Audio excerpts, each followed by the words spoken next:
ఇండస్ట్రీలో రికార్డులు బద్దలు కొట్టాలన్నా, రికార్డ్స్ క్రియేట్ చేయాలన్నా అది ఓన్లీ మెగాస్టార్ చిరంజీవికి మాత్రమే సాధ్యం. అది ఈ సంవత్సరం వచ్చిన సంక్రాంతికి వచ్చిన 'మనశంకర వరప్రసాద్' మూవీ ద్వారా నిరూపించారు కూడా.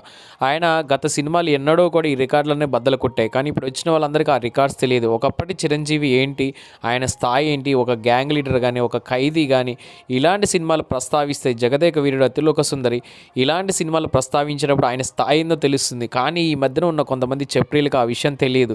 జస్ట్ ఇప్పుడున్న కొంతమంది గుట్కాలు వేసుకొని సినిమాలు తీసిన సినిమాలే హిట్ అనుకొని చాలామంది ఆ భ్రమలో ఉన్నారు. వాస్తవానికి చిరంజీవి గారి చరిస్మాని తీసుకొచ్చిన సినిమా 'మనశంకర వరప్రసాద్'. దీంట్లో ఒక్క డ్యాన్స్కి ఇంతలా ఊగిపోతున్నారే, అలాంటిది ఇలాంటి స్టెప్స్ ఆయన ఎప్పుడు 40, 30, 20, 30 సంవత్సరాల కింద ఎన్నో స్టెప్స్ క్రియేట్ చేశాడు.